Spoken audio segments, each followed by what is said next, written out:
Hi friends, welcome back to Suguna homely kitchen. இன்றைக்கி நம்ம ஒரு சூப்பரான ரெசிபி தாங்க பார்க்க போகிறோம். கருவேப்பிலை சாதம் எப்படி செய்கிறதுன்னு பார்க்கலாங்க. என்ன தான் நம்ம கருவேப்பிலை சேர்த்து கொடுத்தாலும் பசங்க சாப்பிடவே மாட்டாங்க.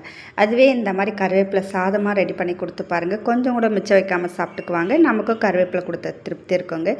ரொம்பவே டேஸ்ட்டாக இருக்கும். இது லஞ்ச் பாக்ஸ் ரெசிபியாக கொடுத்து விடலாங்க. லஞ்ச் பாக்ஸ் மட்டும் இல்லைங்க, ட்ராவல் கூட கொண்டு போகலாம். அந்த அளவுக்கு டேஸ்ட்டாக இருக்குங்க.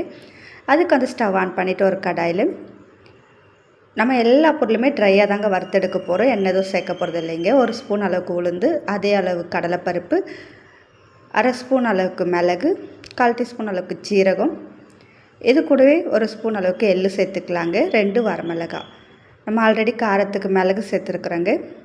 ஒரு சின்ன துண்டு பெருங்காயம், இது எல்லாத்தையும் சேர்த்து நல்லா ட்ரையாக வறுத்துக்கலாங்க.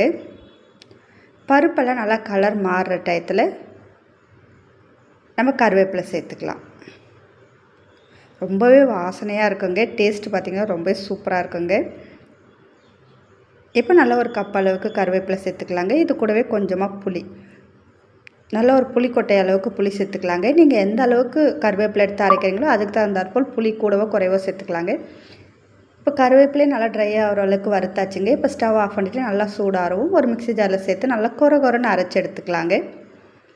இப்போ அதே கடாயில் கொஞ்சமாக எண்ணெய், தாளிப்புக்கு தேவையான எண்ணெய் விட்டுக்கோங்க. எண்ணெய் ஹீட் ஆனதும் கொஞ்சமாக வேர்க்கடலை சேர்த்துக்கலாங்க.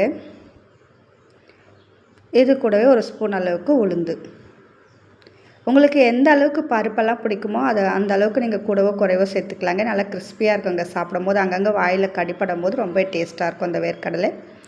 பருப்பு நல்லா வறுபடவும் ஒரு ஸ்பூன் அளவுக்கு கடுகு சேர்த்துக்கலாங்க.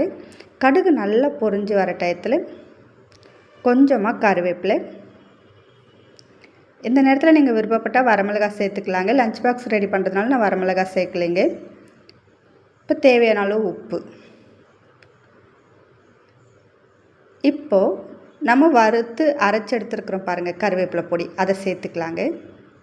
இதை சேர்த்து கலந்து விட்டோடனே ஸ்டவ் ஆஃப் பண்ணிக்கலாம். ரொம்ப நேரம் எண்ணெயிலே வதக்கணும்னு கிடையாதுங்க, உடனே ஸ்டவ் ஆஃப் பண்ணிக்கலாங்க. இப்போ நல்லா வடித்து சூட ஆற விட்டு எடுத்துருக்கிற சாதத்தை போட்டு கிளறி எடுத்துக்கலாங்க. சாதம் சூடாக சேர்த்து நம்ம வதக்கினோம்னாக்கா கொஞ்சம் குலைவாயிடும். நல்லா சூடான சாதத்தை எடுத்து நல்லா கிளறி எடுத்துக்கலாங்க. அவ்வளோதாங்க, நம்மளுக்கு கருவேப்பிலை சாதம் சூப்பராக ரெடி ஆகிடுச்சு. தேங்க்யூ.